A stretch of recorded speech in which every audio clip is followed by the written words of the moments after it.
Welcome back, Devils fans. It is your host, Ace, here on Running with the Devils, where we are talking New Jersey Devils hockey all year long. Please hit that subscribe button, smash the like, share with a friend.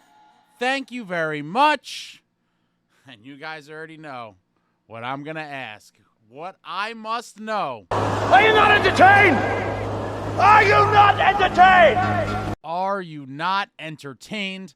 The New Jersey Devils return home after 4 days off from the last outing in Tampa Bay. Jacob Markstrom's 500th career game in the National Hockey League. The boys all roll up in matching t-shirts for Marky in front of the moms. And your New Jersey Devils beat the Carolina Hurricanes by a score of 4-2. 3 points each on the evening for Jesper Bratt and Jack Hughes. Devils 3-1 in their last 4 games, and a mighty stretch of 4 games, I may add.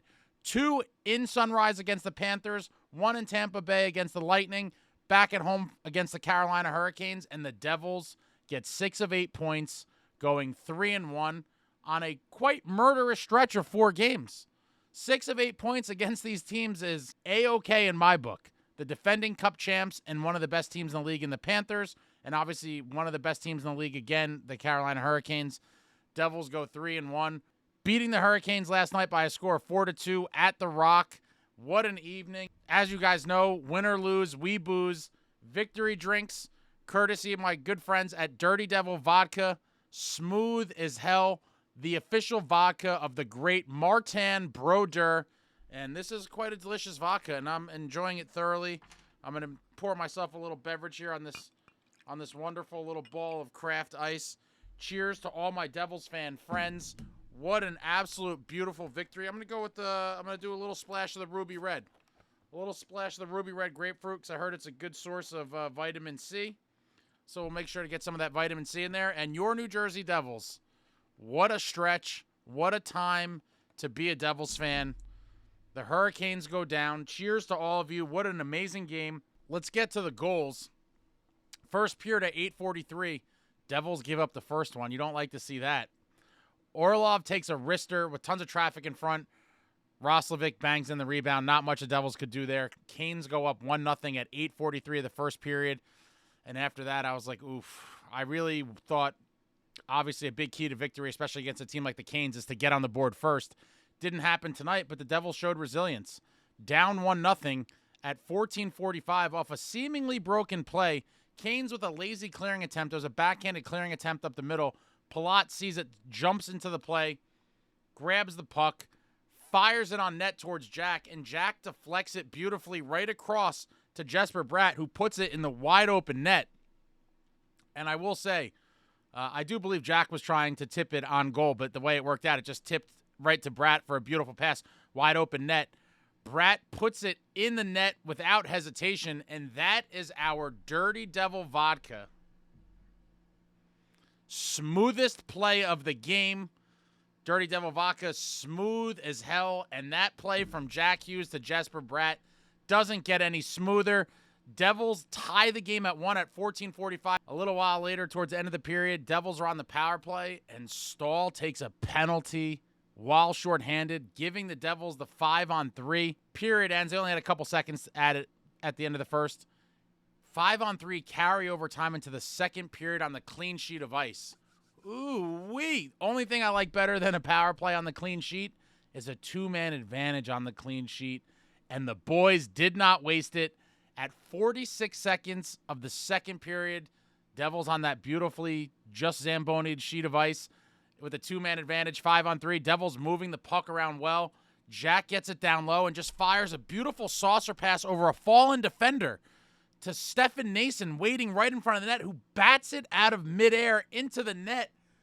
What an amazing play by Hughes, an amazing finish by Noesen in his newfound office, right in front of the net. Beautiful play. Hughes to Noesen, his 10th goal on the season, a power play goal from Hughes and Bratt. And the Devils up 2-1, and phenomenal play. I mean, all around. Devils moving the puck around great. Jack sauces it over the defender. Noesen right in front just bats it out of midair. His 10th of the year. Let's just talk about Stefan Noesen for a minute once again. I feel like I'm talking about this man after every single game. Stefan Noesen is a junkyard dog, the definition of heavier, edgier, more violent, having a career year, an explosion in his second stint with your New Jersey Devils. Fitzy went out, got him this summer, and he is turning out to be the acquisition league-wide. He's the acquisition of the summer league-wide, hands down. This guy has his 10th goal. He's on pace for 37, 38 goals and on pace for 57 or so points. I mean, it's going to be a career year for Noesen, passing his career year from last season where he had 14 goals and 37 points. He is going to shatter both his career high in goals and points, and he's going to do it as a New Jersey Devil in this 24-25 season. But what an amazing play with the two-man advantage. Devils up 2-1 at 46 seconds, courtesy of a beautiful Noesen goal from Jack Hughes. And that was all she wrote for the second period. Devils go into the third up 2-1. Devils, unfortunately, took a penalty late in the second. So the Carolina Hurricanes are starting on the clean sheet for the third period with the power play. And they don't waste it. At 46 seconds, Nate just dumps it in, gets a perfect bounce off the end boards. It comes right to Svechnikov, and he snipes one over Markstrom's shoulder to tie the game at 2. I mean, completely unreal play. Combination of luck and skill. Obviously, it's the play they were trying to run, but the fact that the bounce came perfect is a little bit of luck, and Svechnikov finished with a beautiful snipe shot. Markstrom had no chance. Game all tied up at 2, 12 seconds into the third, and it was a little bit deflating. Watching on TV, it was like, oof, like, man, you could see that the air got sucked out of the crowd, and I was a little nervous at that point. I'm not going to lie. The fact that they tied it up so quickly, and then they were and after the goal, they jumped on the Devils a little bit. The Devils were on their heels for a little bit, but your New Jersey Devils did not crack. They did not. And at 10:35, off a dump-in, beautiful forecheck, Dawson Mercer getting after it, fighting along the wall for the puck. The puck gets to Tatar. Tatar has it for a second, gets it right back to Mercer, and Dawson feeds Dougie in front with a beautiful backhanded pass. And Dougie rips one over Martin's shoulder, giving the Devils the 3-2 lead. And what an absolute beautiful shot by Dougie. What an amazing hustle play by Dawson Mercer. We know the Devils could score goals off the rush, and we could beat teams with speed in the transition game. That's all great. The Devils have been good at this for years. But what we want to see is goals scored in this way.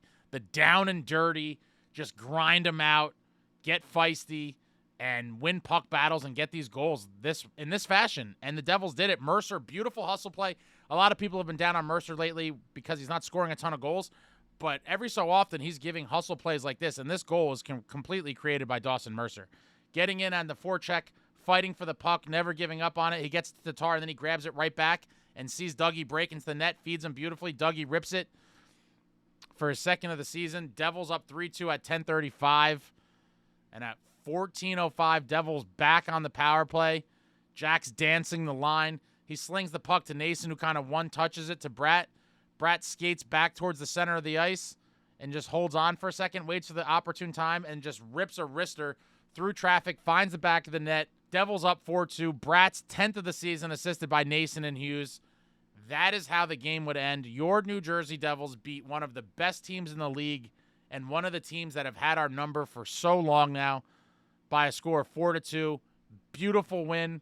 Elated. I cannot be any happier. The Devils are now 3-1, like I mentioned earlier, in that last 4 games.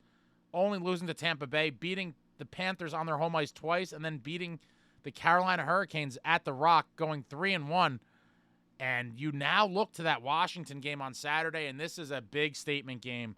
The Devils got to find a way to go down to D.C. and get it done. Come out of there with 2 points. The Caps are without Ovechkin, and they just got to find a way. I'd mentioned on the post-game live, shout out to all of you that came out to the post-game live after the game. I had mentioned that, to me, this is kind of reminiscent of some of the other games where the Devils could have really made a little exclamation point of a win, and they fell flat, in my opinion, in the previous 2 outings that were similar to this, and that would be, in my opinion, the Calgary game, which was the last game of the Western Canada road trip. Devils were 2-0 on that trip with a chance to sweep the trip, go to Calgary, and battle through 2 periods scoreless, and then almost all of the third period until Calgary got the first goal with about 5.5 minutes left. Former New Jersey Devils connecting to scorch us once again in that one. Kevin Ball rips one on net, and Blake Coleman deflects it, gives the Flames that 1-0 lead late, and then ultimately we got shut out in that game.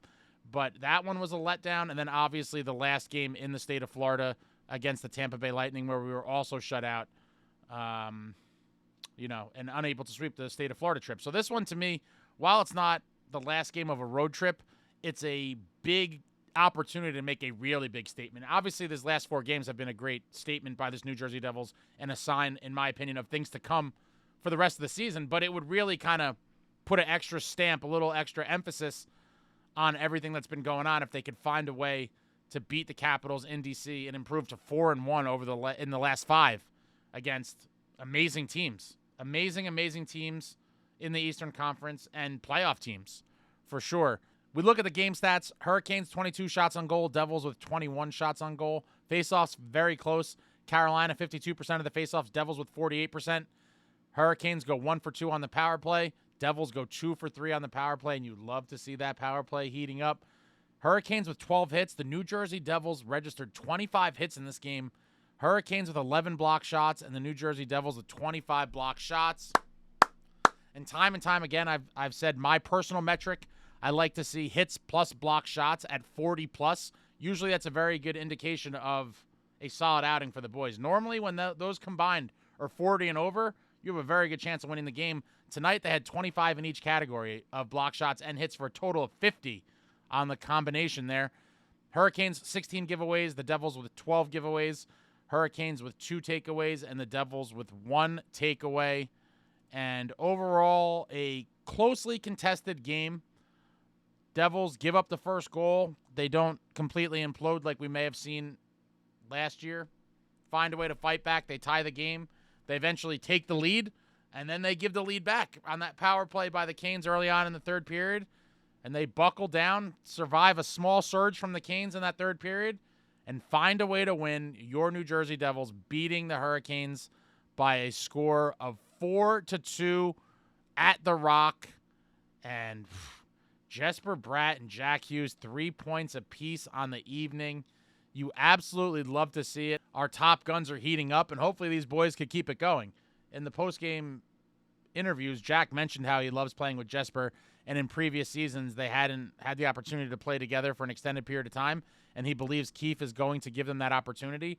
Peanut butter and jelly, guys. We already know Hughes and Bratt, both elite playmakers in this league, and on the same line together, they are absolutely lethal. Palat pitching in tonight with that great pinch to keep the puck in the zone before he fired it off to Jack on that first goal, and you just love to see it. Noesen, just a complete junkyard dog. I can't talk about this guy enough. I cannot wait to see Noesen and Cotter in the playoffs. These guys are going to be electric, but overall, a great team win, and there's not much more to say. I mean, this New Jersey Devils team is for real. To all the haters, the doomsdayers that were coming out, in October and earlier in November after every loss and crying about, this is the same team and nothing's changed. Cheers to the haters and cheers to the believers who believed with me throughout the season. The season is very young. There is lots of hockey to be played, and I believe under General Keefe, the best is yet to come. Your 24-25 New Jersey Devils are just starting to find their groove, baby. Just starting to find it. Come February, March, I believe this team is going to be a well-oiled machine, and they are going to be absolutely lethal. And I don't want to get ahead of myself, guys, but I've been saying since the summer, before the season even started, with the summer of fits, with the great acquisitions, this team is the most reminiscent of those championship teams to me. Now, it's a far cry, guys. Let's be honest. And no disrespect to the current Devils, but the Dynasty Devils had the GOAT, the great Martin Brodeur in net, and obviously 2 of the greatest defensemen of all time in Scott Stevens and Scott Niedermayer. But with that being said, it reminiscent in terms of solid goaltending. Markey is a very solid goaltender. A pretty good defense. I believe our defense is only going to improve. Kovacevic and Siegenthaler have become one of the best shutdown defensive pairs in the entire league. Pesci and Luke are playing phenomenal together now. And obviously Dougie and Dylan are very solid as well. We have 3 great pairs. So very good defense, very good goaltending on most nights when Markey's on. And obviously our top-end skill in our offense is lethal. I mean, our top 6 is fairly lethal. And I like our bottom six as well. I do believe with a couple tinkerings, if Fitz could go out and get a fourth-line center and maybe a fourth-line winger, I really love the balanced attack. I do believe we are going to be a dangerous team come playoffs. I really do. We could get sporadic offensive contributions from the defense, but as long as that defense does their job of keeping pucks out of our own net, I have the utmost faith in our forwards to get the job done. Whether it's, Jesper and Jack getting it done, or you're going to see a guy like Mercer, Timo, guys like that. And then you got the bottom six, Noesen, Cotter. I mean, I just love the attack. I do think with a couple additions, we could have 4 very solid lines that are very capable of bringing this team on a deep playoff run. I love this team, guys. I'm not going to lie. And it's not just me blowing smoke. Like, I love the additions this summer when Fitz made it. And as the season progresses, I just love this team. I really do. There's not much to complain about outside of the consistency issues that I believe are starting to fade away. Obviously, no team's going to win every game, but as long as this team gives a consistent effort, they are going to be dangerous. We have it all. Goaltending, defense, scoring. I mean, heavier, edgier, more violent. I mean, my God, General Keefe. It's a new team. It's the dawning of a new era, hopefully. I am super jacked. Again, I'm not getting ahead of myself. It's only November, but I had high hopes after the free agency frenzy. The couple trades, getting Kovacevic was supposed to be a depth defenseman. I can't forget Johnny Kovacevic. This guy was going to be a 7th defenseman by all accounts. Due to injuries, the door's wide open for him. He comes in, has a great preseason, great camp, makes the plane to Prague, and the rest is history. Johnny Kovacevic, absolute monster, one half of the best defensive pairings in the league. And it's unfortunate that, not to be negative here, but this might be our only season to enjoy Johnny Kovacevic. I think after this season, there's going to be a ton of teams throwing a ton of money at him. I hope he stays. I hope he likes it here. It seems like he does. But in the end, this is going to be his career payday this summer. And I don't know if the Devils will be able to pull it off with the raise due to Luke, some of the other holes we may have to fill. And because we have a lot of defensemen waiting in the wings, including young defensemen. And obviously, Nemitz, Casey. There's a few others looking to crack the lineup as well. And so I believe for a combination of those reasons, this might be a one and done for Kovacevic as a New Jersey Devil. But hopefully, if it is the case, his New Jersey Devils tenure ends with him hoisting Lord Stanley over his head. My God, I love Johnny Kovacevic. Can't forget him. But yeah, all the new players are doing phenomenal. I mean, the team's coming together. I'm super high in the group. I was in the summer. As the season goes on, I think they're going to get better, and I'm jacked, guys. I am jacked. I love this team. I cannot wait for the game on Saturday against the Caps. I think that's a real opportunity to make a real statement, and they just keep getting bigger and bigger as the season goes on with a chance to really, really close the gap. The Caps, Rangers, and Canes in the Metro Division. The Metro Division is absolutely stacked. In my opinion, the best division in hockey by far. And last night, the Caps and Rangers both lost, and obviously the Hurricanes did, and the Devils beat them. Hopefully we could keep getting points and they could keep dropping games, and we can make it a little more interesting as the season goes on. But either way, your New Jersey Devils should firmly be in the first wild card spot at worst case, but I would love to be in the top 3 in the division. We'll see how that all plays out. Lots of hockey left to go, but a few big games before Turkey Day, guys. We got Saturday against the Caps, and then back home Monday against the Predators, who are just an absolute dumpster fire this year. And then wrapping up the pre-Thanksgiving slate with Wednesday at home against the Blues, another one the Devils should win at home. I hate to say should win, but you got to take care of business against some of these teams that are struggling, especially when we've now shown in the past week we're capable of beating the elite of the league. We're beating the best teams in the league. You got to pummel on the guys in the basement of the standings on home ice. You just got to do it. But I am super jacked. What a win. What a night.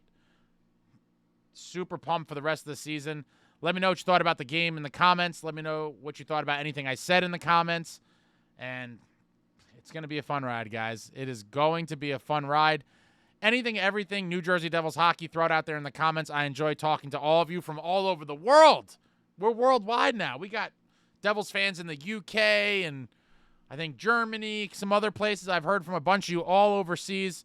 I really enjoy talking to all of you. I really enjoy the community that we've kind of built together here. And I'll be back soon. Saturday is going to be a big one. Hope the boys are ready for war and are ready to follow up last night's beautiful victory with another one. in D.C. That's all I got for now. I'm super pumped. Super pumped. Cheers to all of you. Cheers to the boys. What a W. Marky's 500th win in front of the moms. Oh, lastly, the mothers' attendance at all home games should be obligatory. After tonight's game, I would tell the moms, give them a suite, give them a box, wherever they want. You ladies are coming to every single home game. The Prudential Center has been a house of horrors for this team for the past couple years. The moms come out tonight for Marky's 500th. Big W against one of the best teams in the league. The moms got to be at every game, guys. I don't know if anyone in the Devils organization watches this or whoever, but somehow if you could spread the message, we need the players' moms at every single home game. Clearly, they're a good luck charm, and we need all the luck we can get on the season, especially at home, and hopefully they return. We need more wins, and we need the moms. That's all I got for you now. I'm done. I'll talk to you all soon. I'll be back very soon. Like, comment, subscribe, and all that jazz. Until next time, friends, let's go Devils.